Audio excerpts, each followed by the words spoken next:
Ok, chiaដំបងសូមគោរពជំរាបសួរអ៊ំប្រុស បាទជំរាបសួរ អរគុណដែលបានអនុញ្ញាតឲ្យពួកយើងមកដើម្បីសម្ភាសន៍អ៊ំប្រុសហើយក៏បំណងរបស់ពួកយើងថ្ងៃនេះគឺដើម្បីរក្សាទុកនៅដូចជាបបពិសោធន៍និងរឿងសាច់រឿងទាំងឡាយរបស់អ៊ំប្រុសតាំងពីបើកើតមកនៅក្នុងប្រទេសកម្ពុជាហើយរហូតដល់បច្ចុប្បន្នថ្ងៃនេះហើយសម្រាប់ខ្ញុំផ្ទាល់ខ្ញុំបាទឈ្មោះ Thomas Barrett ខ្ញុំជាconcept មួយនៅក្នុងសាកលវិទ្យាល័យឈ្មោះថា BYU ឥឡូវខ្ញុំតំណាងសាកលវិទ្យាល័យមួយនៅ Provo Utah ចឹងខ្ញុំនិង Dana Bergery ហើយនិង Deborah ពួកយើងគឺជាអ្នកតំណាងឲ្យគម្រោងប្រវត្តិសាស្ត្រផ្ទាល់មាត់នៃប្រជាជនខ្មែរដែរដែលBYU គេក៏កាន់គម្រោងមួយហ្នឹងចឹងសម្រាប់ពួកយើងដើម្បីចាប់ផ្ដើមខ្ញុំសូមសួរសំណួរសំខាន់មួយចង់សួរថាក្រោយពីយើងធ្វើថតសម្លេងថតការសម្ភាសន៍មួយនេះយើងចង់ដាក់មួយនៅក្នុង website របស់យើងនៅខាង BYU ចង់សួរថាតើយើងមានការអនុញ្ញាតដើម្បីដាក់ការសម្ភាសន៍មួយនេះនៅក្នុង website ដែរឬទេបាទខ្ញុំអនុញ្ញាតឲ្យធ្វើអូខេអរគុណច្រើនអូខេជាងដើម្បីចាប់ផ្ដើមការសម្ភាសន៍មួយនេះចង់សួរសំណួរសំខាន់បំផុតគឺឈ្មោះប្រកបគឺជាអ្វីឈ្មោះពេញបាទខ្ញុំឈ្មោះអានសំអាតតកូលខ្ញុំឈ្មោះអានឈ្មោះខ្ញុំសំអាតហើយតកូលមកពីខាងប៉ាឬក៏ខាងតកូលខាងប៉ាខាងប៉ាល្អអូខេល្អមែនតើចូលបើធំឡើងមានឈ្មោះគេហៅក្រៅទេ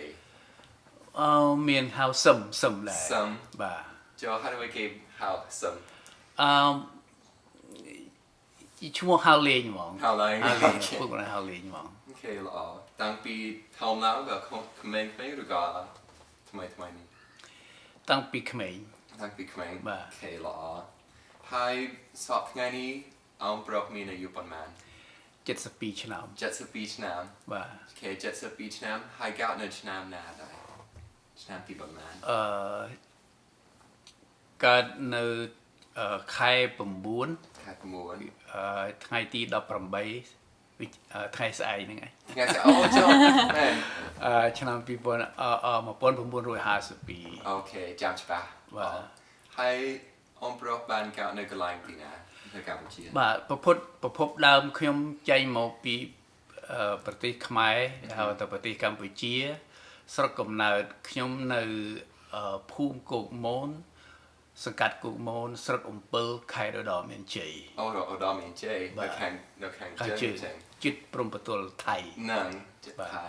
អូខេល្អចូលឪពុកម្ដាយគេមកពីឧត្តរមានជ័យដែរឬក៏បាទឪពុកម្ដាយខ្ញុំគាត់កើតនៅនឹងគាត់ធំនៅនឹងគាត់រៀបការនៅកន្លែងនឹងគាត់ស្លាប់នៅកន្លែងនឹងអូខេបាទល្អហើយអ៊ំប្រុសចាស់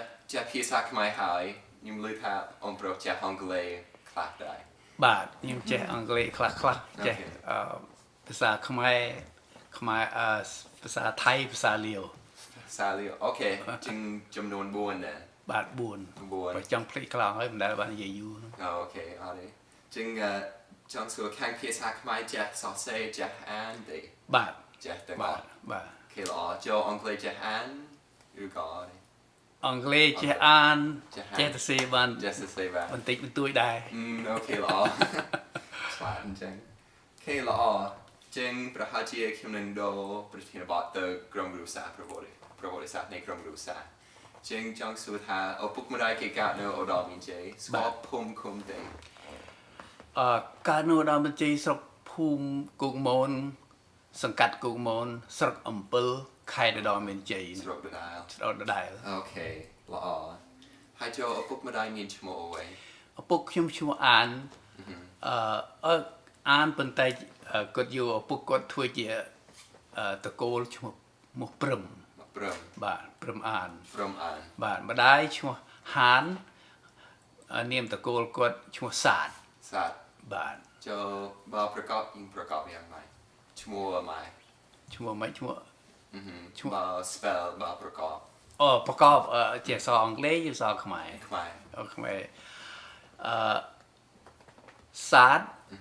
សស្អាតសាទសាទហានសហស្អាណូអូខេបាទអូខេល្អមែនតើ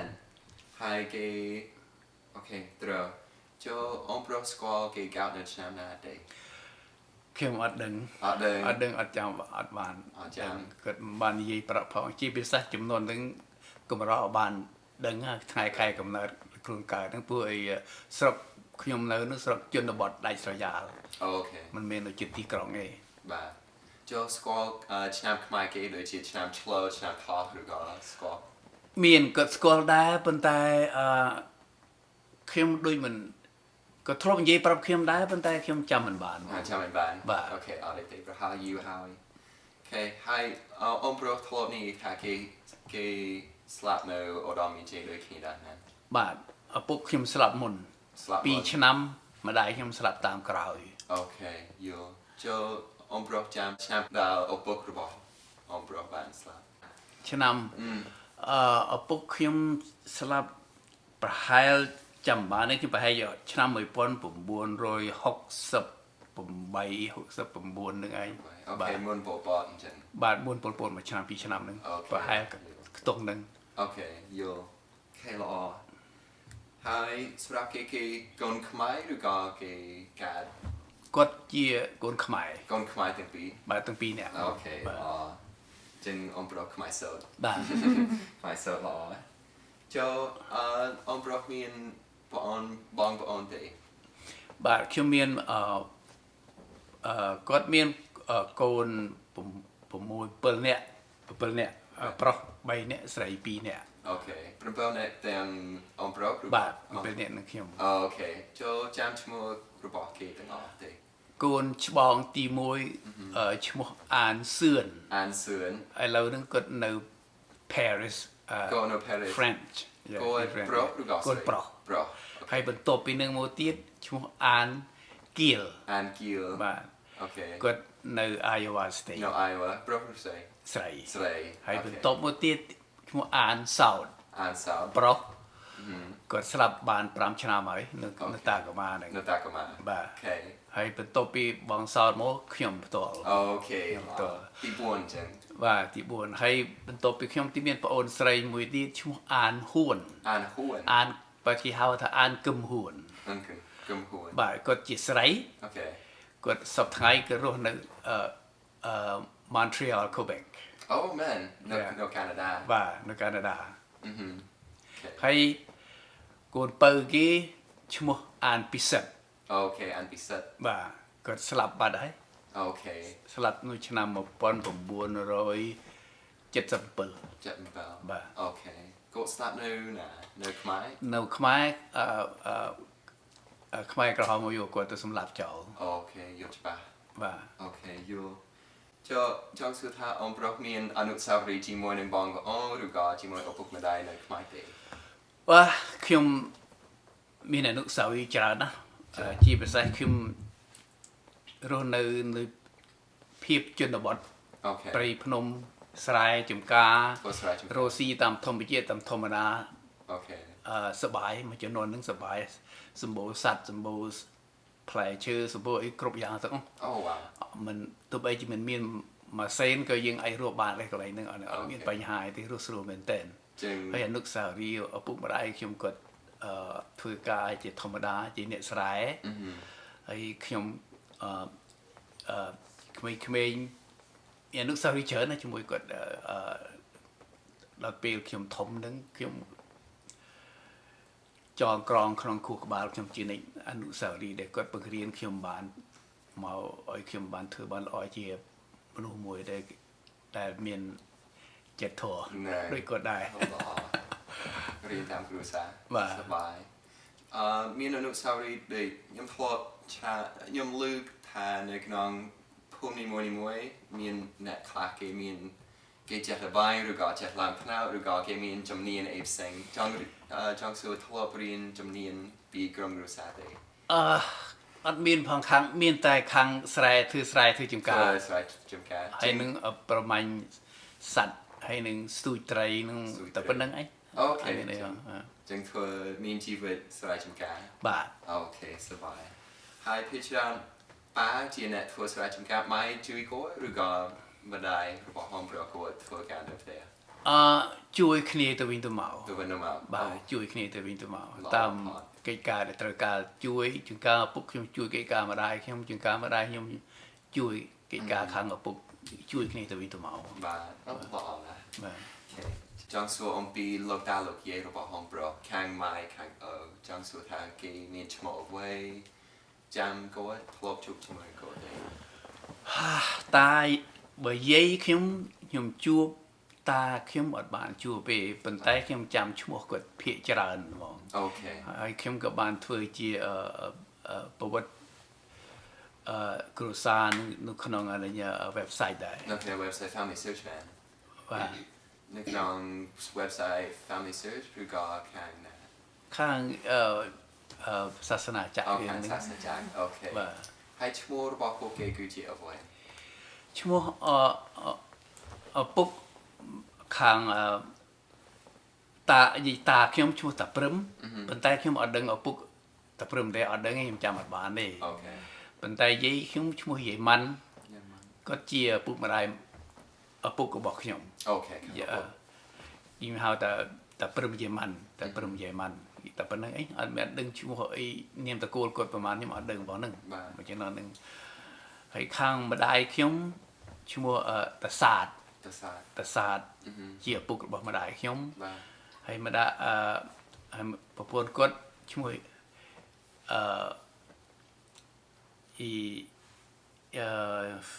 យីនេមបាទខ្ញុំភ្លេចដែរយីនេមបាទ អូខេហើយដឹងថាគេកើតនៅឆ្នាំណាឬក៏អត់ដែរ អូ អត់ដឹងប្រហែលយូរហើយ ខ្ញុំចាំបានមួយចំណុចហ្នឹងចាំអត់បានទេ អូខេ ព្រោះគិតមិនដែលប្រាប់យើងផងចឹងមួយចំណុចហ្នឹងវាមិនដែលប្រាប់ទេគិតមិនគេមកពីគាត់កើតឆ្នាំកណាខែណាពុកម្ដាយគាត់មិនដែលប្រាប់គាត់ដែរហ្នឹងតាមហ្នឹង អូខេយល់ច្បាស់គ្រាន់តែចង់សួរអញ្ចឹងខេល្អអូខេហើយចង់សួរសំណួរពាក់ព័ន្ធទៅនឹងការរៀបការចង់សួរអ៊ំប្រុសបានរៀបការមែនទេរៀបការជាមួយអ្នកណាគេមានឈ្មោះអ្វី បាទដំបូងខ្ញុំរៀបការកូនខ្មែរម្នាក់នៅស្រុកភូមិអច្ឆយាលពីផ្ទះខ្ញុំដែរប៉ុន្តែនៅខេត្តជាមួយគ្នា ជាមួយគ្នា បាទ បាទឡើយនោះគាត់ស្លាប់បាត់ហើយ ស្លាប់បាត់ បាទបានកូនមួយជាមួយគ្នាតែប៉ុណ្្នឹងឯង អូខេគាត់ឈ្មោះអ្វី គាត់ឈ្មោះព្រេម support ប្រេសំផុង ព្រេម ព្រេម support support យ៉ា អូខេហើយគាត់ស្លាប់នៅឆ្នាំទីណាដែរ គាត់ស្លាប់បានប្រហែលជា4ឆ្នាំ5ឆ្នាំហើយមើលហើយបាទ អូខេហើយមានប្រពន្ធតែមួយឬក៏ បាទខ្ញុំបែកបាក់ពីគាត់ជំនាន់ខ្មែរក្រហម អូខេ មុនដំបូងបាទដល់ពីឆ្នាំ70នឹងពេលស្រុកខ្មែរមានសង្គ្រាមឡើង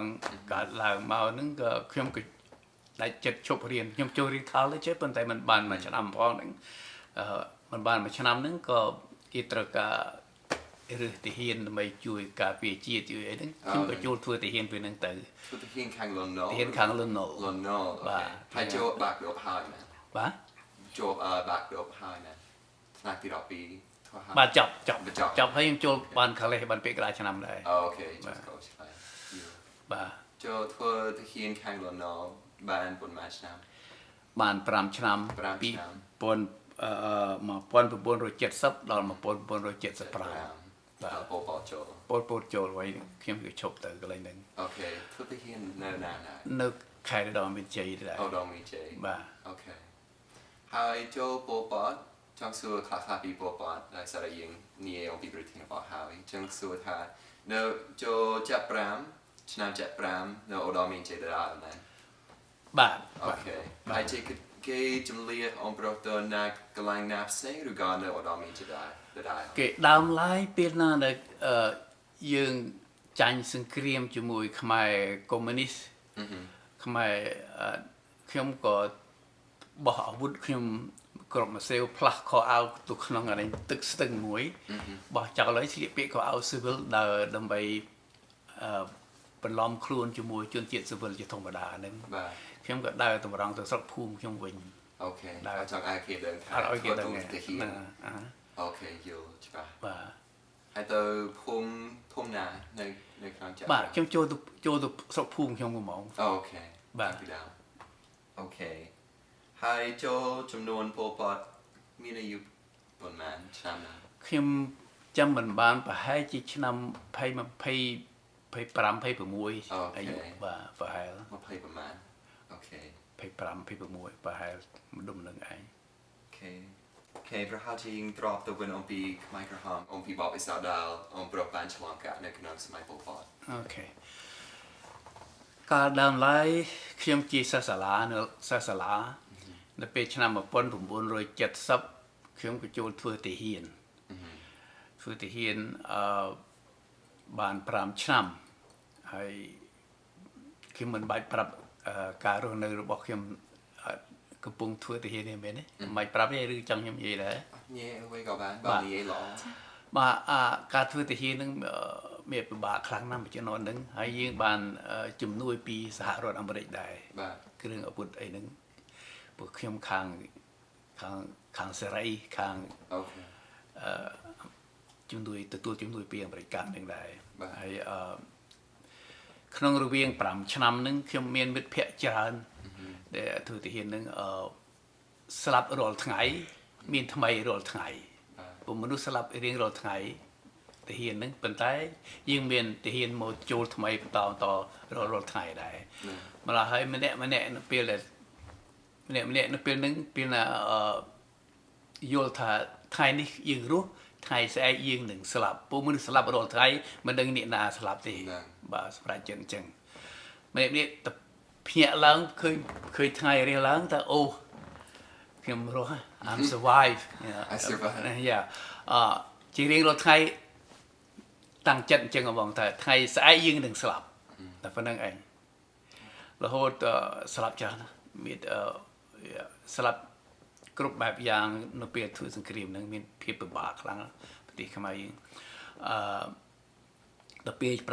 បានឆ្នាំ75ហ្នឹង1975ហ្នឹងកុម្មុយនីសវាបានវាយសម្រុកចូលខ្លាំងពេកទៅគឺយើងក៏ចាញ់គេចាញ់ពេលហ្នឹងហើយដែលខ្ញុំបានបំផុនបន្លំខ្លួនឯងឲ្យធ្វើជាអ្នកស៊ីវិលហ្នឹងចូលទៅក្នុង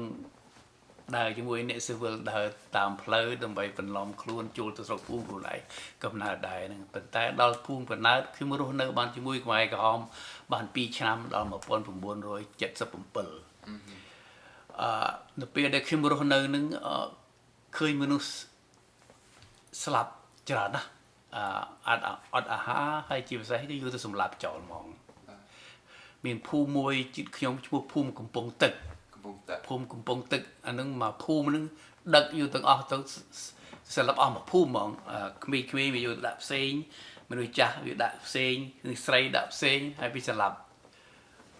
អស់មកភូមិហ្មងមកភូមិនឹងស្លាប់អស់លេងភូមិកំពង់ទឹកហ្នឹង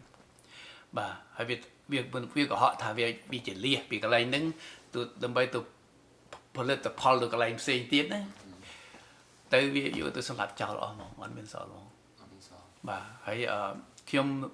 មានភាពរៀនសូត្រច្រើននៅពេលហ្នឹងពួកអីខ្ញុំធ្វើទាហានធ្វើជានិមិត្តវិជាការដែរនៅពេលហ្នឹងកាន់កាប់ទាហានជាង100នាក់ដែរពេលហ្នឹងខ្ញុំមិនហ៊ានប្រាប់គេថាខ្ញុំជានាយទាហានឬជាទាហានឬជាគ្រូឬក៏ជាអ្នកធ្វើការមួយកិច្ចការអីដែលសម្រាប់រដ្ឋការខ្ញុំអត់ហ៊ានប្រាប់ទេព្រោះអីខ្ញុំឃើញគេយកវាទៅសម្លាប់ច្រើនណាស់ពួកណាស់តែប្រាប់គេតាមត្រង់ហ្នឹងម្ល៉េះហើយខ្ញុំលាក់ខ្លួនពពួនអាត្មាដើម្បីជីវិតបាទហើយខ្ញុំពេលហ្នឹងគេសួរតែអ្នកឯងចេះអក្សរទេថាខ្ញុំអត់ចេះទេអ្នកឯងចេះសរសេរថាអត់ចេះសរសេរទេហើយខ្ញុំធ្វើដូចជាមនុស្សវិកលចរិត retarded ដើម្បីគេយល់ថាយើងនេះល្ងងខ្លៅមិនអត់មានគំនិតអីអាក្រក់ក្បត់វាថ្ងៃក្រោយទៀតទេប្រឆាំងវាថ្ងៃក្រោយទៀតទេប៉ុន្តែខ្ញុំធ្វើខោអាវខ្ញុំហែកខ្ញុំឲ្យខ្ញុំដេម្ដងទៀតយូរករងខ្ញុំមកដេធ្វើយើងពីវាអាក្រក់ពីទៅដូចជាយើងល្ងងណាធ្វើឲ្យមិនដឹងសោះហ្មងដូចមិនចេះសរសេរមិនចេះអីទាំងអស់ហ្នឹងមិនចេះអានទាំងអស់ហ្នឹងប៉ុន្តែពេលណាខ្ញុំធ្វើនឹងធ្វើតែ រូបរាងកាយទេប៉ុន្តែក្នុងខួរក្បាលខ្ញុំសម្លឹងមើលវាសម្លឹងវាតើអានឹងវាចូលចិត្តធ្វើអីការសិក្សាអំពីវានឹងវាចំណុចខ្សោយវាធ្វើអីខ្លះជិបដល់ពេលដល់ខ្ញុំគេទៅយកទៅសម្លាប់ខ្ញុំត្រូវធ្វើម៉េចដើម្បីដោះខ្លួនចេញពីកន្លែងវាខ្ញុំរៀនសិក្សាទាំងអស់រៀនសូត្រទាំងអស់ក្នុងបាទរៀនមើលប៉ុន្តែអាគេថា you act stupid act retarded but you watch them and study them yeah and then in order to get away from them to kill you yeah so ហ្នឹងហើយ yeah 2ឆ្នាំហ្នឹង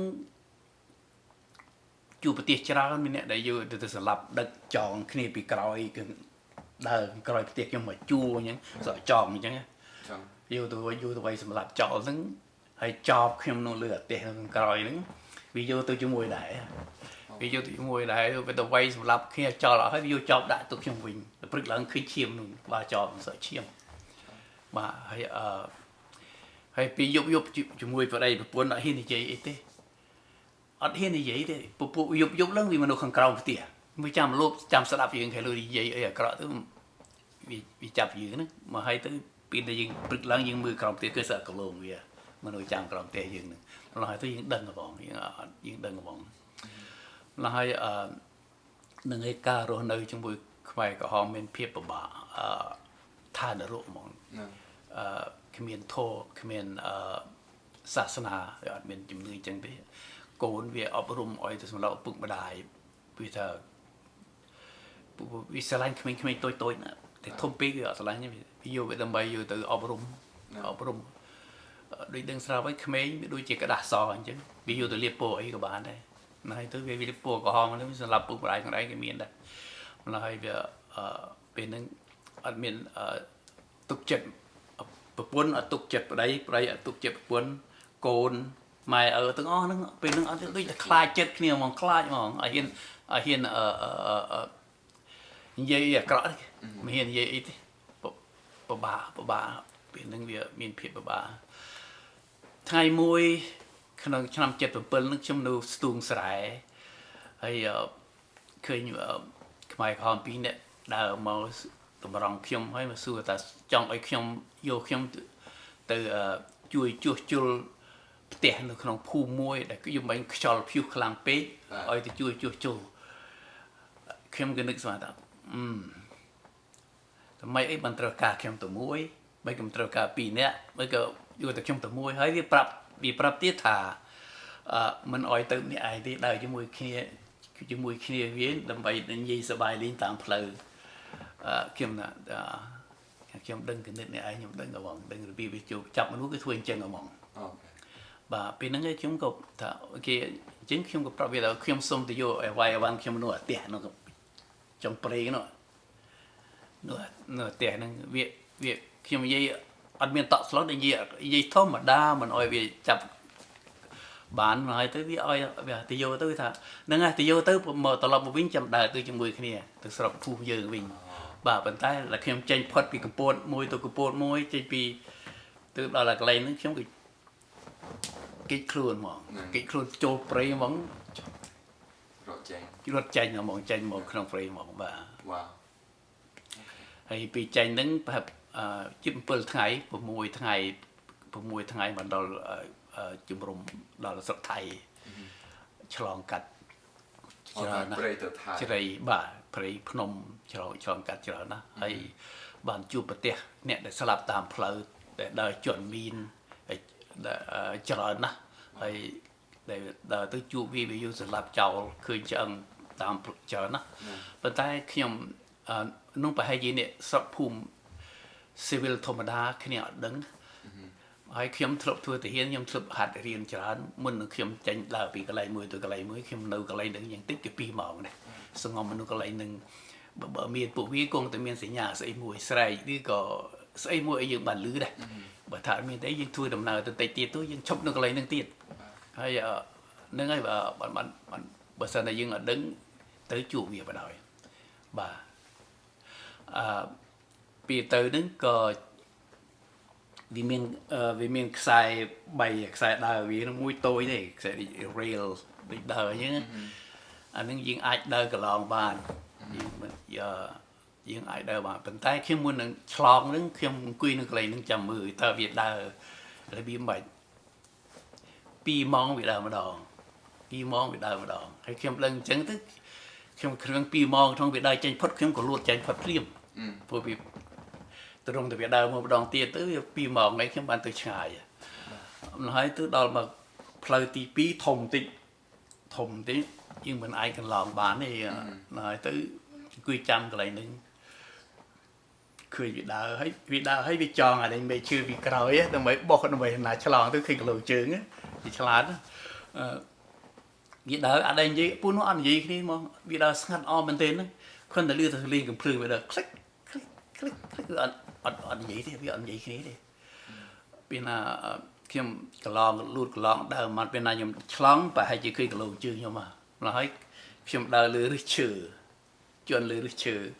ផុតកន្លែងហ្នឹងទៀតប៉ុន្តែដល់ទី3ធំហ្មងធំមែនទេមានទី3ធំលួតក៏អត់ផុតធ្វើកន្លែងធ្វើអត់ផុតហ្មងពិបាកកន្លែងហ្នឹងអង្គុយកន្លែងហ្នឹងក៏បាន2ម៉ោងជាងឃើញវាដើរហ្មងខ្ញុំសម្រាប់ចិត្តថាប្រើល្បិចបន្តិចដើម្បីឲ្យវាច្រឡំឲ្យវាផុនច្រឡំមុននឹងវាដឹងថាខ្ញុំប្រើល្បិចហ្នឹងខ្ញុំទៅឆ្ងាយម្ល៉េះហើយខ្ញុំដើរថយក្រោយ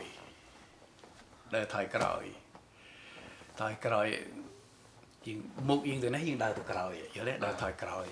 បើវាមើលទៅឃើញកន្លងជើងទៅនៅវិញយល់ទេបាទអាហ្នឹងខ្ញុំបានដើរផុតពីកន្លែងហ្នឹងបើសិនណាជាខ្ញុំមិនធ្វើអញ្ចឹងវាឃើញកន្លងជើងខ្ញុំប្រហែលជាវាតាមតន់ណា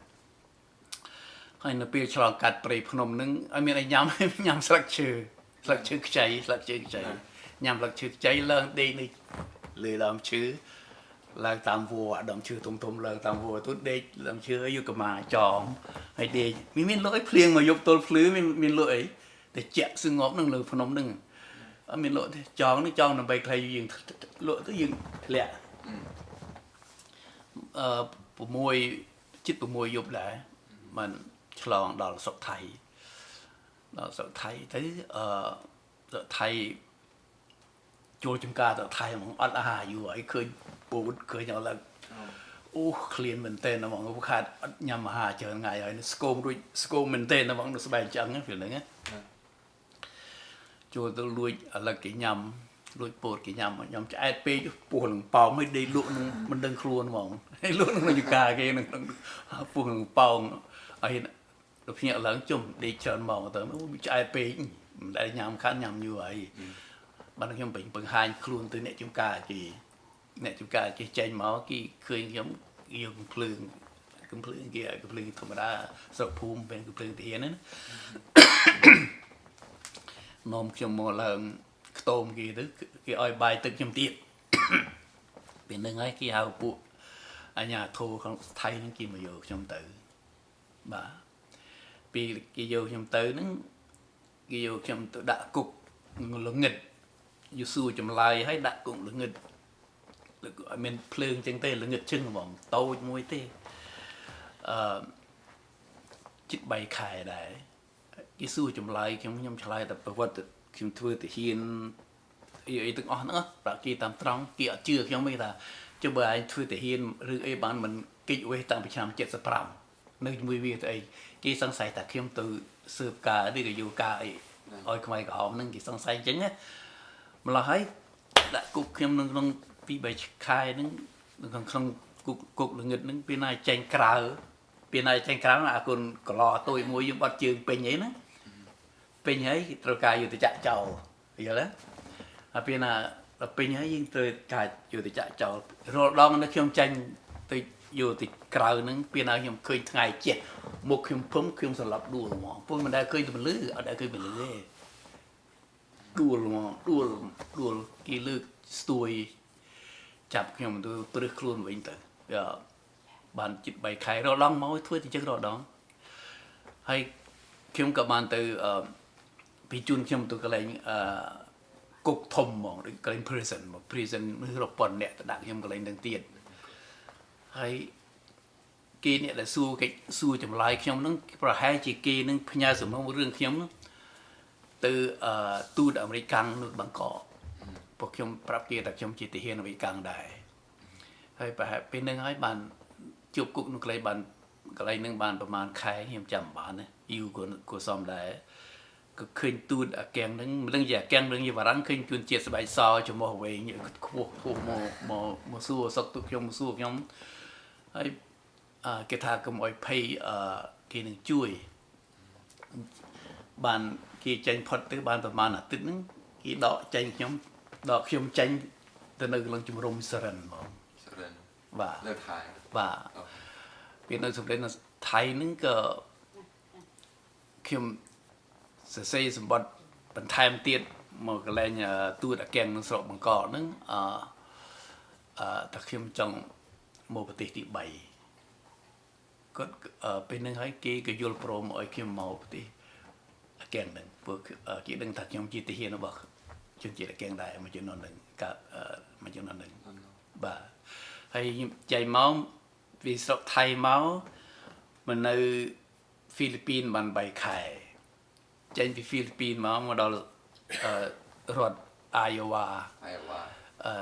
Mechanicsville Cedar Rapids Iowa នៅកន្លែងនឹងបាន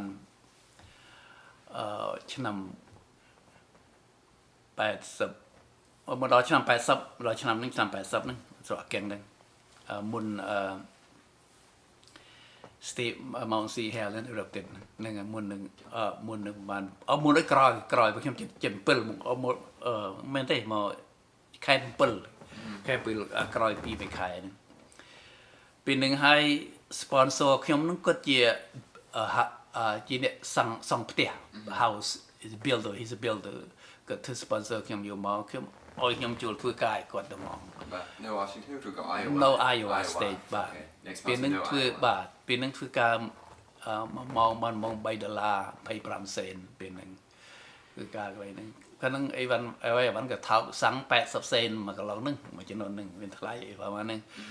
ថោកហើយទៅរៀនយប់ខ្ញុំទៅរៀនថ្ងៃខ្ញុំធ្វើការដើម្បីចិញ្ចឹមគ្រួសារមកដល់មុនដំបូងមានបបាក់ច្រើនគិតច្រើនធ្វើអីមកដល់ស្រុកគេហើយយើងអត់ចេះភាសាគេគិតច្រើនអត់ចេះភាសាគេនិយាយមកគេមិនដឹងនិយាយយើងចង់និយាយជាមួយគេមិនដឹងតែមិនដឹងភាសានិយាយចុះគេចុះខ្ញុំអាចចិញ្ចឹមក្រុមគ្រួសារខ្ញុំបានរបៀបណាមានពេលណាខ្ញុំយកខ្ញុំទៅធ្វើការបានថ្លៃល្អនេះមើលទៅបបាក់ពេលហ្នឹងបបាក់មែនទេហ្មងបបាក់រស់នៅបញ្ហាគិតគូររឿងអនាគតគ្រួសារនឹងឯងប៉ុន្តែការព្យាយាមខ្ញុំទៅខំរៀនផងធ្វើការផងរៀនតាមទូរទស្សន៍យើងដេញPBS ហ្នឹងរៀនក្មេងៗរៀនតាមហ្នឹងអីរៀននិយាយចង្កល់ដើរក្រៅរៀននិយាយឯនោះរៀនប្រកបខ្លួនឯងហ្នឹងតលតរៀនបដើធ្វើការបដើប៉ុណ្ណឹងតលតបានធ្វើការកន្លែងរោងចក្រមួយទៀតបានថ្លៃបន្តិចកន្លែងនេះហៅ Nissan Corporation Company ធ្វើខាងកីឡាហ្នឹងគេកីឡាខាងសាលារៀនធ្វើអីបែរជាជប់ស្គាល់ឈ្មោះ Nissan បាទធ្វើបានកន្លែងហ្នឹងបានថ្លៃបន្តិចដែរបានដល់ឆ្នាំ84ខ្ញុំចូលសញ្ជាតិជាអាមេរិកបានមកគ្រួសារហ្នឹងចូលសញ្ជាតិជាជនជាតិអាមេរិកពេលនឹងហើយដល់87ខ្ញុំបានបងប្រុសខ្ញុំដែលស្លាប់ហ្នឹងក៏នៅកន្លែងនេះខ្ញុំមកលេងមួយគាត់ទៅឃើញស្រុកភូមិហ្នឹងសម្បូរព្រៃសម្បូរដើមឈើអីមិនមែនវាលស្រែដូចនោះអាយវ៉ាសវាលស្រែដែលទៅកន្លែងណាសត្វតគោក្របីជ្រូកស្អុយពេញណាហ្នឹងអញហើយមកឃើញទៅនេះព្រៃឃើញដើមឈើនឹកឃើញរឿងដើមខ្ញុំធំហ្នឹងរស់ធំក្នុងព្រៃស្រឡាញ់ហ្មងឃើញស្រឡាញ់ក៏មកនៅកន្លែងហ្នឹងហ្មងបាទដល់មកនៅកន្លែងហ្នឹងបានប្រហែលឆ្នាំហ្នឹងក៏មានបរិសុទ្ធ2នាក់បើក្នុងឆ្នាំដើមឆ្នាំ90 1990មានបរិសុទ្ធ2នាក់រៀងសង្ហា បានមកគោះទ្វារខ្ញុំបើកទ្វារទៅនិយាយភាសាខ្មែរដាក់ខ្ញុំក៏អញ្ជើញគេចូលក្នុងចូលក្នុងហ្នឹងផ្ទះខ្ញុំគេចាប់ផ្ដើមពង្រៀនអំពីព្រះហ្នឹងមកខ្ញុំធ្វើជាសមាជិកសមាជិកសច្ចៈយើងស្ដីបាទសច្ចៈយើងហ្នឹងបាទនឹងរហូតហ្នឹងហើយបានការងារធ្វើបានគួរសមដែរបានថ្លៃគួរសមដែររហូតដល់សប្តាហ៍ថ្ងៃហ្នឹងខ្ញុំ retire បាន 4-5 ឆ្នាំហើយបាទសប្តាហ៍ថ្ងៃហ្នឹងខ្ញុំទំនេរ retire បាទអរគុណច្រើនណាស់បានចែកចាយបបពិសោធន៍យ៉ាងក្បោះក្បាយទៀតអរគុណខ្ញុំមានសំណួរខ្លះៗចង់សួរដើម្បីរៀបរាប់បន្ថែមនៅក្នុងសម័យប៉ុលពតគេបានប្រើអំប្រុសដើម្បីធ្វើអ្វីធ្វើស្រែចម្ការធម្មតាបាទអូខេមួយទៀតចង់សួរបើចូលជំរុំនៅថៃមានអារម្មណ៍យ៉ាងម៉េចដែរមានអារម្មណ៍នៅគិតដល់បងប្អូនស្រុកភូមិកំណើតគិតរបៀបថា homesick ហ្នឹងនៅគិតរស់នៅពិបាកមែនប៉ុន្តែនឹកឃើញស្រុកកំណើតដែលធ្លាប់រស់នៅពីក្មេងរហូតដល់ធំបាទនឹកឃើញកន្លែងហ្នឹងបាទយល់ច្បាស់អូខេចង់សួរមួយទៀតអំពីរឿងការរៀបការបានរៀបការនៅណាដែរមកទៅប្រពន្ធដែលខ្ញុំរៀបការក៏មុំកន្លោះជាមួយគេរៀបការនៅស្រុកខ្មែរហ្នឹងនៅស្រុកខ្មែរមុនប៉ុលពតមែនមុនកំពុងធ្វើទាហានអូនឹងពីព្រោះបានបែកពីគាត់នៅក្នុងសម័យប៉ុលពតបាទកំពុងធ្វើទាហាននៅឡើយមុនប៉ុលពតចូលហ្នឹងបាទបែកគាត់បាទដល់ខ្ញុំមកស្រុកថៃខ្ញុំមកស្រុកថៃខ្ញុំមកតែខ្លួនឯងនេះប្រពន្ធខ្ញុំមកតាមមកអត់ទាន់ខ្ញុំកិច្ចផុតតែខ្លួនប្រពន្ធខ្ញុំកូនខ្ញុំទុកចោលនៅកន្លែងហ្នឹងមិនហ៊ានទៅប្រាប់ប្រពន្ធផងហ្នឹងមានពេលផងហ្នឹងកិច្ចខ្លួនប្រពន្ធខ្មែរក្រមគេជាលះគាត់នៅខាងសៀមរាបម្ដុំកំពង់ថ្កូវហ្នឹងជាមួយកូនខ្ញុំហ្នឹងគាត់ក៏បានប្តីជាមួយខ្មែរក្រហមទៀតអូខេបានមួយខ្មែរក្រហមឥឡូវខ្ញុំជួបគាត់លើក្រោយថារឿងអីបានយកប្តីខ្មែរក្រហមគេថាដើម្បីជីវិតហើយកូនយើងបានរស់ផងបាទគាត់ប្រាប់អញ្ចឹងហើយបើជួបជាមួយនឹងគាត់ម្ដងទៀតណាជួបម្ដងទៀតជួបនៅជំរំគាត់ឡើងមកតាមក្រោយទៀតបន្ទាប់ពីយួនវ័យចូលដេញខ្មែរក្រហមចេញគាត់ក៏ឡើងមកតាមខ្ញុំមកតាមក្រោយទៀតមកតាមជំរំហ្នឹងមកជួបគ្នាកន្លែងហ្នឹងពេលហ្នឹងហើយដែលគាត់និយាយប្រាប់ខ្ញុំហ្នឹងខ្ញុំសួរគាត់និយាយប្រាប់ខ្ញុំក៏អាណិតគាត់ប៉ុន្តែធ្វើដើម្បីជីវិតហើយដើម្បីកូនយើងបានរស់ដែរព្រោះយើងធ្វើជាប្រពន្ធមេគេនេះជាមេយោធាដែរពេលណាអញ្ចឹងទៅគេបានចំកូនប្រពន្ធខ្ញុំបានល្អកូនខ្ញុំបានល្អខ្ញុំក៏ឲ្យគាត់នៅជំរំខ្ញុំអត់មាននៅជំរំនេះផងខ្ញុំនៅតាមព្រំបន្ទល់ខ្ញុំធ្វើទាហានទៀតដើម្បីចោះទៅវាយខ្មែរក្រហមទៀតដេញចោលមួយចំណងទៀតឲ្យប្រពន្ធខ្ញុំនៅជំរំឲ្យពេលខ្ញុំធ្វើទាហានសេរីវាយខ្មែរក្រហមវាយយួនហ្នឹង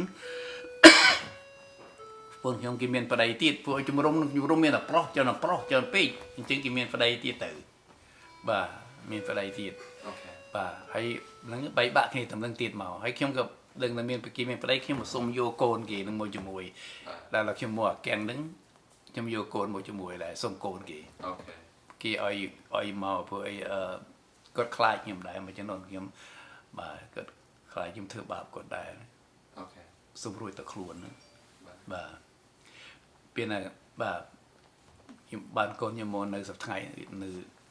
Fuel Lab អូខេបាទហើយដល់ពេលទៅអាមេរិកវិញមានតែអំប្រុសហើយកូនមែនទេទាំងពីរទៅអាមេរិកជាមួយនឹងបាទខ្ញុំមកអាមេរិកនឹងមានកូនប្រុសហើយនឹងពេលណាខ្ញុំបែកបាក់ជាមួយប្រពន្ធទី1ខ្ញុំហើយខ្ញុំក៏មានបានប្រពន្ធលាវទៀតប្រពន្ធលាវនៅស្រុកថៃហ្នឹងក៏បានមួយកូនជាមួយគ្នានឹង2នាក់ដែរហើយខ្ញុំក៏យកគាត់មកស្រុកអាមេរិកនឹងដែរបាទយកមកទៅដល់នៅស៊ីរ៉ាពេតបានប្រហែលឆ្នាំគាត់ក៏មានបញ្ហាជាមួយគ្នាទៅក៏លេងគ្នាទៅ លេគ្នាទៅក៏កូនចៅខ្ញុំយកមកចំទាំងអស់ព្រោះខ្ញុំបានមកខ្ញុំទាំងអស់គាត់អត់ឡើងខួតឡើងអន្តរាការទៅកូន2 3នាក់ហ្នឹងបានមកខ្ញុំទាំងអស់ អូខេទាំងអស់ បាទ នឹងហើយគាត់មានឈ្មោះអីប្រពន្ធទី2ណា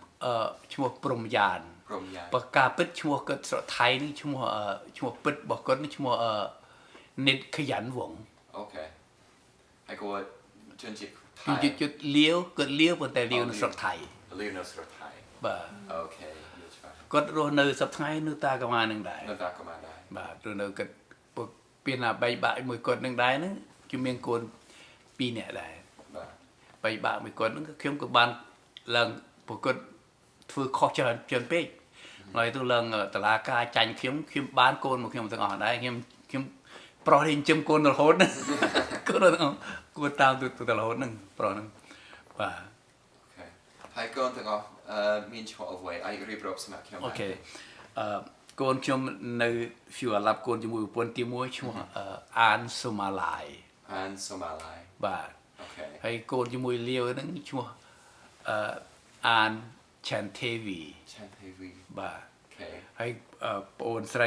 រីមួយទៀតឈ្មោះអានមីណា អាមីណា បាទ អូខេ អានមីណាយ៉ាគាត់នៅអាយវ៉ាដែរ ហើយវ៉ាដែរ បាទ ដល់សពថ្ងៃគាត់នៅអាយវ៉ា បាទ អូខេ នៅអាយវ៉ា ហើយកូនទី1កូនប្រុសកូនស្រីសុំតើញមក ប្រុសកូនប្រុស អូខេ បាទ ហើយចាំឆ្នាំកំណត់កូនទេ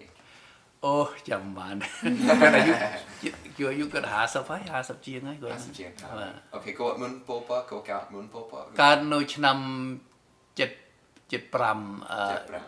75 ពោលចូលឆ្នាំហ្នឹង អូខេគាត់កើតនៅឆ្នាំពពចូល បាទ អូខេកូនទី2ជាមួយប្រពន្ធទី2គាត់ប្រុសឬស្រី គាត់ស្រីឆាន់ទេវីកើតឆ្នាំ79 អូខេទី3ស្រីដែរ ទី3ស្រីដែរគឺកើតនៅ Iowa State ហ្នឹង បាទ អូខេល្អហើយសក់មានតែ3ហ្នឹង បាទមានតែ3ហ្នឹងប៉ុន្តែដល់ខ្ញុំបែកបាក់ពីគាត់ទៅខ្ញុំក៏បាន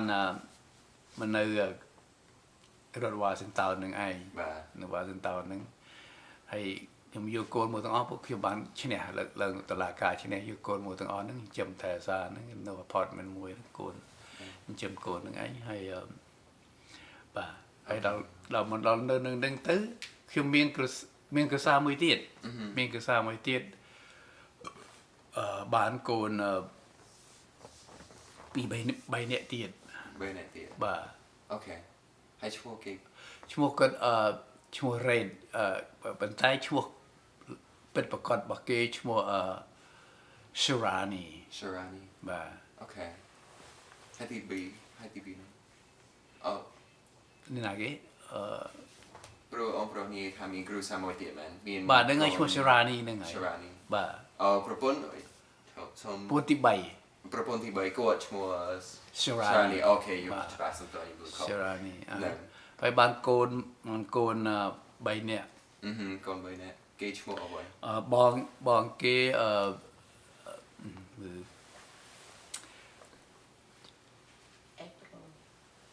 April April អាន April April បាទ អូខេ April អង់គ្លេស បាទវាកើតឆ្នាំខែ April ខ្ញុំដាក់ April អូខេ មីណាកើតឆ្នាំមិនិខែមិនិខ្ញុំដាក់មីណាយ៉ា ហើយទី3 កូនទីបន្ទាប់ពី April Elizabeth Elizabeth អាន បន្ទាប់ពីបន្ទាប់ពី April April អូខេគាត់ទី2ឬក៏ទី3គាត់ទី2 Elizabeth ទី2អូខេហើយទី3 ទី3 Joseph អាន Joseph អាន បាទ អូខេ បាទខ្ញុំដាក់ឈ្មោះ Joseph after Alfred Graphic ជួបជាមួយនឹងព្រះវិហារ Yeah អូខេ I want him his name after the prophet ល្អOkay ខ្ញុំសូមរៀបរាប់ភាសាទៀតដើម្បីបញ្ជាក់ថាខ្ញុំត្រឹមត្រូវមានប្រពន្ធចំនួន3ទាំងអស់ហ្នឹង បាទ ទី1មានកូនម្នាក់ទី2មានកូន2នាក់ទី3មានកូន3នាក់1 2 3អូខេបាទ អូខេបានហើយពេលហ្នឹងក៏បានគាត់ធ្វើអខុសច្រើននឹងច្បាប់ខាងធ្វើខាងផ្លូវច្បាប់ខុសច្រើនដែរហ្នឹងក៏ខុសច្រើនក៏បានបែកបាក់គ្នាទៅ ប្រពន្ធទី3 បាទបែកបាក់គាត់ធ្វើខុសច្រើនទៅគាត់មិនហ៊ាននៅស្រុកអាមេរិកទេ គិតទៅស្រុកខ្មែរគាត់នៅជួបគុកគឺជួបគុកពួកគាត់ដូចថាគិតទៅស្រុកខ្មែរគឺនៅស្រុកខ្មែរថ្ងៃហ្នឹងគិតតែហ៊ានមកទេគិតជាសញ្ជាតិគៀងដែរ អូខេ បាទហើយអានោះឡើងខួតកូនខ្ញុំបានមកខ្ញុំទៀតដែរទាំងអស់ហ្នឹងពីបីនេះ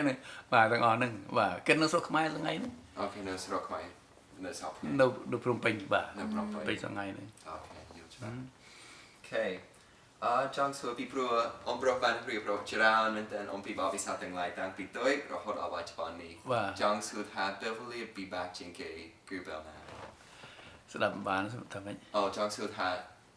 បើគិតទៅតាំងពីដើមតាំងពីកោតរហូតដល់បច្ចុប្បន្ននេះគេថាបបិសាពីបាក់ជាងគេគឺជាអ្វី ពិបាកជាងគេការរស់នៅនឹងសេរីភាពហើយនឹងអ្វីដែលយើងចាំធ្វើនឹងស្រុកខ្មែរពិបាកជាងគេ ពីបាក់ជាងគេនៅខ្មែរ បាទ ចូលពីព្រោះខ្ញុំចាំអំប្រុសបាននិយាយថានៅក្នុងសម័យពលពតចាស់រៀនតាមគេបានមកគេរៀនតាមគេចង់សួរថានៅក្នុងបបិសាពីបាក់ទាំងហ្នឹងបានរៀនអ្វីខ្លះដើម្បីជួយអំប្រុស រៀនអំពីអ្វីដែលគេធ្វើហ្នឹងយើងយកមកពិចារណាហើយយើងចេះដោះស្រាយខ្លួនយើងដើម្បីយើងយកអាហ្នឹងមកប្រើដើម្បីជីវិតរបស់យើង ដើម្បីជីវិត បាទដើម្បីជីវិតយើងដើម្បីបានរស់នៅរៀនសូត្ររបៀបហ្នឹងយើងមិនមែនធ្វើខ្មែរយើងថាអត់មានទម្លងមូលសុទ្ធសាធទេមិនមែនទេប៉ុន្តែយើងការធ្វើនឹង acting yeah like that yeah but you know you study and look at him and study about them yeah ហើយត្រឡប់ទៅបបិសាល្អជាងគេវិញចង់សួរថាបបិសាល្អជាងគេនៅក្នុងជីវិតរបស់អំប្រុសគឺជាអ្វី ការដកស្រង់ពិសោធន៍ល្អបំផុតជាងគេនៅពេលដែលខ្ញុំខ្លាយខ្លួនជាសមាជិកព្រះវិហារបរិសុទ្ធនីតិវិទ្យាចុងក្រោយ អូខេ ពីហ្នឹងហើយខ្ញុំបានរៀនសូត្រអំពីព្រះគម្ពីរបានច្រើនហើយនឹងដឹងយល់ច្រើនក្នុងការគ្រប់គ្រងគ្រួសារក្នុងការរោគសុភមង្គលជូនគ្រួសារខ្ញុំមានសេចក្តីសុខក្នុងអារម្មណ៍ខាងផ្លូវកាយទាំងអស់ហ្នឹងនឹងខ្ញុំដូចមានវាសនាហើយនឹងសំណាងល្អណាស់ដែលបានមកស្រុកអាមេរិកហើយបានជួបនឹងរៀនដល់ដឹងស្គាល់អំពីព្រះខ្ញុំនៅតែគិតឃើញរាល់ថ្ងៃរាល់ដងគឺឃើញថាខ្ញុំមកស្រុកអាមេរិកនេះខ្ញុំមិនមកដោយចៃដន្យទេខ្ញុំមិនមកដោយចៃដន្យដោយអ្វីទេគឺថាមកដោយមកពីព្រះឲ្យនាំខ្ញុំមកកន្លែងដូចខ្មែរដូចគេថា promised land ហ្នឹងមកព្រះយ៉ាហ្នឹងមកថា is not an accident yeah on purpose God purpose come brought me here ហើយពេលណាខ្ញុំមករៀនអំពីព្រះអំពីសាសនាយើងទាំងអស់ជាពិសេសសមាជិកយើងនៅក្នុងព្រះវិហាររបស់យើងនឹងខ្ញុំរៀនសូត្របានច្រើនពេលណាខ្ញុំឃើញរៀនសូត្រដឹងអំពីកាលដែលសមាជិកយើងភៀសខ្លួនចេញពីNew York ទៅ Utah ដែលហៅថា pioneer ហ្នឹងខ្ញុំគិតខ្លួនខ្ញុំជា pioneer មួយដែរព្រោះខ្ញុំចេញពីស្រុកខ្មែរមកអញ្ចឹងដែរខ្ញុំគិតមួយតែថាខ្មែរ pioneer ខ្មែរដែរហើយគិតឃើញមួយទៀតរៀនអំពី Lehi family fled from the Jerusalem pretty much the same thing like in my life yeah and I said oh I'm a pioneer word yeah ខ្ញុំបានរៀនច្រើនដឹងច្រើនហើយខ្ញុំយកមកគិតហើយនឹងខ្ញុំថាខ្ញុំមានសំណាងល្អជាពិសេសបានមកដល់ព្រះបានអរពរជ័យខ្ញុំបាទហើយខ្ញុំបានមានសុភមង្គលបាទរហូតហើយបានប្រពន្ធដ៏ល្អទៀតល្អទាំងចិត្តល្អទាំងរូបរាងកាយល្អទាំងអស់ទៀតប្រពន្ធក្រោយនឹង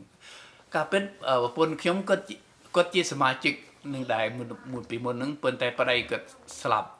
ប្តីគាត់កើតស្ទះបេះដូងheart attack ហ្នឹងគាត់ពេលណាគាត់ heart attack ទៅគាត់ស្ទះបេះដូងគាត់ stroke ប្រហែល10ឆ្នាំជាងឯង10ឆ្នាំ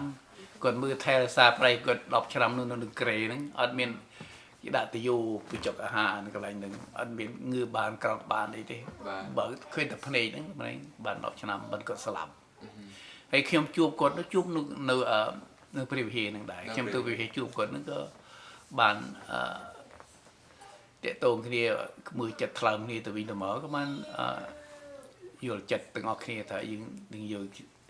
thuê chia là cột chung mùi kia này bàn chụp mùi cột đấy cái cột cái miếng côn bay buồn nhẹ đại từng ngọn này mà hai cái chỗ ở vậy xong tàu ăn tàu sữa nhưng mà kem cái hai lần này nước chung một cột một nó lại cột đãเป็นอะไรกับจูสิจิตกันได้chung một là này bên tay chung mộtขมายบอกกดเป็นไหมchung mộtชุนเลงบ่า okay ให้ก็ที่ประพนที่บุญ ที่บุญ โอเค บ่า ให้เป็นก้อนที่มวยโกดนะ ออดเมนที่บ่า ออดเมนโอเคกรณีรีบแก้ชมวยก็เจอบ้านรีบแก้ชมวยโกดน้ำหนาได้ น้ำปีป่อน ปีปอนกด บ่า โอเค น้ำปีป่อน จึงเนื้อชมวยนี้มาเพย์ปีน้ำ บ่า ภาษาโตรอโอเคบ้านชุบชมวยนี้เนื้อแต่ก็มาไอ้แมน มานึกอะไรตากมานึกอะไรช่วยยืม ให้โจซาสจักเปรียบเทียบยังเนื้อน้ำหนาได้ จูที่สมาชิกนั่นไง นั่น คิมจำเหมือนบ้านยังตัว early 90 early 90s นั่นไง early ต้องจับ90ดาวฉลาม90นั่นไง โอเค ไปให้90มวยก็ไอ้ยังอยู่ตรงนั้นไงบ่า ให้จำชั่วโมงเอลเดอร์ดาบันทบอันชั่วโมงตึกเอาหรือก็อาจจะชั่วโมงเก หัว elder เด็กเรียนคิมจะมุ่งตึกคิมชั่ว elder David Landward Landward อีกโนยูทาห์ ก็เลย ให้ companion บอกกันนั่งชั่วแก้วดารา เกี่ยวดารา จุนจิตเลี้ยว แม่น เลี้ยวบ่า โอเค ปัจจัยคิมเซอร์โรกันได้คืออย่างไรนั้นโรกันได้คือกดล้อเจ็บบัวหายเจ็บนี่กดแบบไทยขมายมันจะโดนนึงบ้านไปให้จีปีใบรอยแน่นึงกดถือบ้านบ่าก็จะกดระบายจริงๆหมอกดระบายบ่า โอเค how โอเคประหารที่มีสำนวนติ๊กตัวจังสุดเลยสำนวนถ้าพอมีระบายหรือก็เกมมวยจะจดเจ็ดเล่นที่มันกรงอยู่สบายตัวหรือก็พอระบายญี่ปุ่นนี่คือสำนวนติ๊กตัวอีกได้จังไง แต่มีไอ้ผมเป็นได้เจอทัวกิจการหนึ่งของเตี้ยจมูกที่นี่ช่วยที่นี่หนึ่งของกิจการของเตี้ยไอ้คิมเจเล่นเพลงติดตัวได้เล่นเจโกโตรได้นะโตรนะ Oh man. โตรนะสะโตร Just like throw. Oh, you mean throw if they come. Oh, just like throw, just like up got playing 88. มีแต่โตรให้หนึ่งสโกนึงมาเรียน Just chilling it. ปีเราไม่ยังปลัวคิดปลัวแต่เราแต่เราเนี่ยเอาได้ฝุ่นก่อใบเอาให้เราไม่ยัง Okay. Just about to ไป marine. สเลย์เนี่ย คิดเรื่องเอ็กซ์ เชียงแต่ อะไรคิดว่าจะเพื่อกูคิดเรื่องบอลละครภาษา Uh-huh. เรื่องละครภาษาด้วยส่วนนึงว่าคิดเรื่องยังจะคิดเรื่องอะไรอย่างเราตามเชื่อเราแบบใครเชื่อคิดเรื่องดูในตามวิสัยเราแบบใครเชื่อคิดเรื่อง Chilling. สมรู้ว่ามีใจจะเจ็ดสลับอ่ะอย่างว่าเรื่องละครภาษานั่นจะนั่นเอง Nej. Hij klopt tot het dra sagt dat je sinds is maar ruga. Min nek na da tot het locating ruga. จะเมื่อนอนเตียสมนอนเตีย Oh nee. Chang su tha min dra ruga. Min net moi tot het. จริงๆโจทย์จริงๆมีแต่ปีเนี่ยมีแต่ปีมวยเนี่ยมีแต่ปีก็รสอะไรจะเทียนเสียสมุนแล้วก็มาจะนอนเข้มได้ Okay. ก็มาจะนอนยำได้ไม่ต้องจะนอนแน่ได้ไปจ่ายจังยำติดได้เป็นแต่เกิดเป็นนึงเกิดจีเรียงเป็นอะไรเข้มถือกระปุกถือตีเห็นได้บ่าให้แต่จะเลยบ่มเป้ปรโรจริงๆแต่บ่มเป้ปรโรจริงๆสู้สะเบือน So so well. บ่าสู้สะเบือนแล้วก็นึกสปารังอะไรนั่น Ba. บ่า สบายใจให้ยิมจามเบลโจไอวาเบลมาอเมริกโจไอวาอมบรอกบานีถ้าบ้านเรียนสดเรียนแนวข้างหน้าได้ให้บอกพี่สาวเรื่อง we'll be back หรือ บ้าเรียนยุบเรียนละโหแต่ตัวจำปานะ LE ดอลลาร์ ED สอนฝึกปานะ GED บ้า GED โอเคให้เรียนภาษาอังกฤษไหม บ้าเรียนภาษาอังกฤษ จ้า อย่าเรียนยุบนั่นไงเรียนยุบประมาณชั้นนั้นโรงพยาบาลเขามาเรียนถึงยุบถึงไง ធ្វើការយប់ឡើងរៀន Wow. ពីថ្ងៃសម្រាប់ថ្ងៃអាទិត្យថ្ងៃសៅរ៍ខំមើលទូរទស្សន៍ PBS PBS. បានកូនថ្មី ហ្នឹងហើយរៀនហ្នឹង Okay ល្អOkay តាមពិតទៅប្រហែលជាខ្ញុំអស់សំណួរអរគុណច្រើនសម្រាប់ការសម្ភាសន៍យ៉ាងបោះបាយខ្ញុំស្វាគមន៍ដល់ ខ្ញុំបាទហើយខ្ញុំមកនេះបានធ្វើការនៅកន្លែងតាកម្មានឹងបាន បាទ រោងចក្រចុងក្រោយគេទាំងអស់ហ្នឹងខ្ញុំក៏ធ្វើនៅកន្លែងឈ្មោះ General General Plastic Company Oh okay ខ្ញុំធ្វើកន្លែងហ្នឹងធ្វើមុនដំបូងក៏ production worker ធម្មតាធ្វើធម្មតាដល់យូរដល់ធ្វើយូរទៅថកែហ្នឹងគាត់ពេញចិត្តខ្ញុំតែខ្ញុំធ្វើការល្អហើយគាត់មើលថាខ្ញុំនេះដូចខួរក្បាលល្អឆ្លាតឆ្លៀសវៃគាត់ក៏សុំឲ្យខ្ញុំទៅរៀនគាត់នឹងបង់ថ្លៃសាលារៀនឲ្យគាត់ឲ្យខ្ញុំទៅរៀនធ្វើជា machinist បាទតែខ្ញុំរៀនបាន machinist គេបង់សាលាឲ្យថ្លៃសាលាឲ្យទៅខ្ញុំក៏មកចូលធ្វើការកន្លែងគាត់ហ្នឹងក៏ខ្ញុំ become a machinist that yeah ល្អ I to make part for Boeing Lockheed Martin make support for the a drone too it's a lot of ធ្វើ part ច្រើនសម្រាប់ government very secret by We see it wow yeah secret every time that you make a part done and you blueprint you gotta